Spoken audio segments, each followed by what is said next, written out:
I had a friend in college. He went and proposed to a girl. And fortunately or unfortunately for him, she rejected his proposal. And after that, my friend is very, very wary of getting associated with any women. Till today, he has got this apprehension of interacting with the opposite sex. Hi, my name is Nanda Kumar, and today we are going to talk about this interesting topic called emotional baggage. So, my friend has been carrying this emotional baggage of rejection from the time he had been rejected in college until date, which has created a behavior in him to be very, very careful when he talks to women. Now, what is emotional baggage? Emotional baggage is all the hurt, those deep-seated hurt, sadness, anger, resentment, traumas, what you carry from your past. And all of us do that. We all carry some emotion, negative emotions, something, somewhere which has affected us. We all carry. But if these are not processed in time, they tend to stick. And so they start becoming, the word itself, they start becoming a baggage. So now how does this emotional baggage affect us? Now, as long as we process them, it is fine. But if they remain unprocessed, then it affects us in 4 different ways. Now, one of the ways it affects us is it affects the way you think about yourself. So in the case of my friend, he started thinking that he might get rejected by other people also. The other aspect is the second aspect, or how it affects is how you react to stress in general. So because you carry a certain amount of emotional baggages, certain amount of negative emotions from your past experiences, the way you react to a stressful situation will be different. I have a friend who was very, very insecure about his knowledge on computers. And because he had this insecurity about the knowledge on computers, he wanted to excel in all the other areas, which obviously caused stress. And he had this program inside him saying that, okay, I'm not good at this, so I need to be good at all other things. It also affects your physical well-being, obviously. Those emotions, what you carry, affects your physical well-being. And I need not explain that at all. And also it affects your relationship with other people. So many times it is based on those kinds of experiences from the past that defines how you behave in the future. So there are many people whom I know who come to me saying that I have this apprehension of getting into a relationship because I might get rejected, or I have certain expectations and those expectations are not being met. And if my expectations are not met, then I feel very sad. So it's better that I don't have expectations at all. And so in order not to have expectations, I will not get close to any person. Now, these emotional baggages sometimes are very painful because it carries a lot of trauma also. It could be a death of some near and dear one, which people are not able to overcome, and they get into deep grief. And sometimes it's also sometimes certain kinds of abuse which has happened in childhood, which would actually cause them to behave in a certain manner, even after they become adults. So we all know this. It's not something which we don't know. But what do we do with these emotional baggages? We know that they are pulling us down. They are heavy. That's why we call them as a baggage, and they do pull us down. So how to overcome these emotional baggages, if at all we have? Now, I can give you 5 different ways of how you can overcome these emotional baggages. The first thing is write them down. Be conscious and accept that, okay, I am carrying some of these emotional baggages in my life. What are these emotional baggages which I'm carrying? Write them down. List down all those negative thoughts and negative beliefs which are actually pulling you down. Now, many times these are sometimes negative belief systems also. They have become negative belief systems. I'm not good looking. I'm not worth it. I'm not good enough.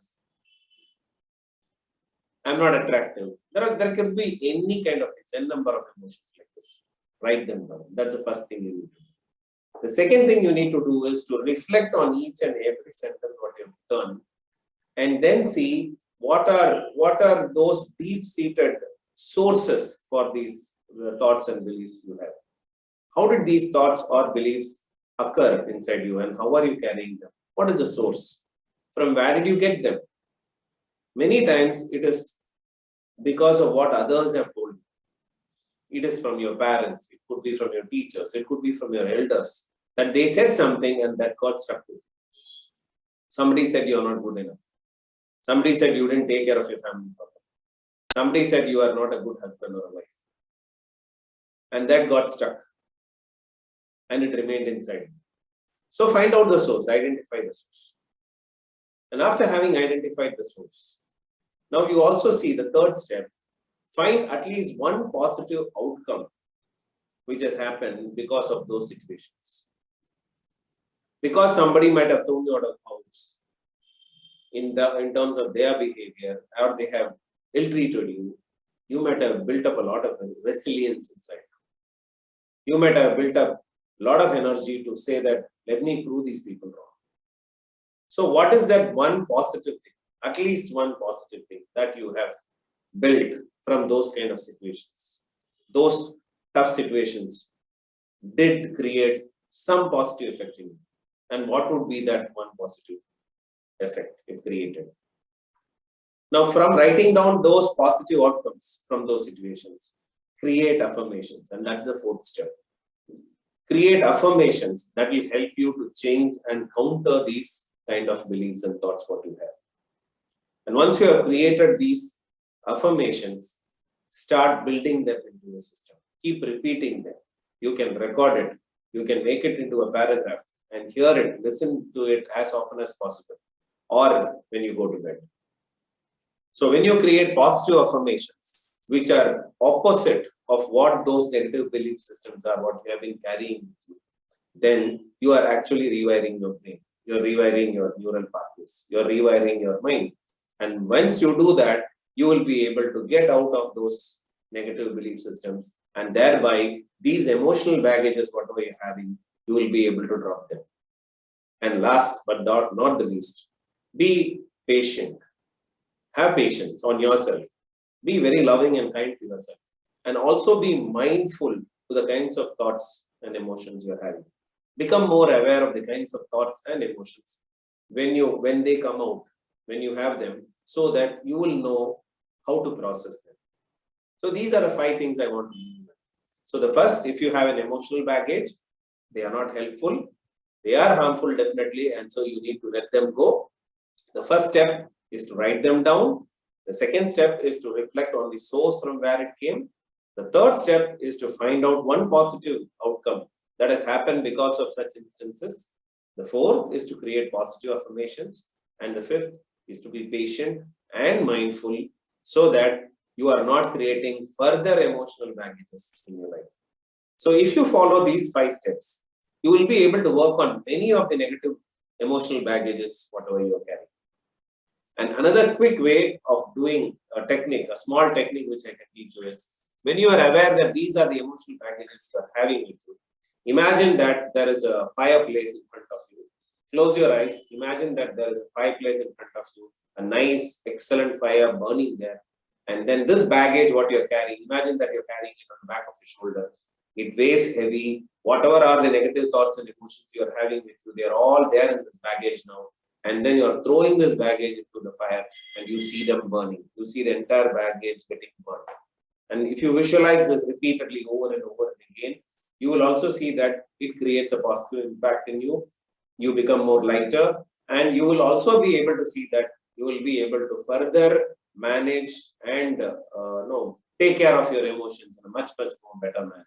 And whenever you have somebody throwing negative emotions on you, you will not get affected the way you got affected earlier. Thank you once again. This is Nandakumar, your wellness mentor, and thank you for watching this video on Manas. And until we meet the next time, this is bye-bye from Nandakumar, your wellness mentor.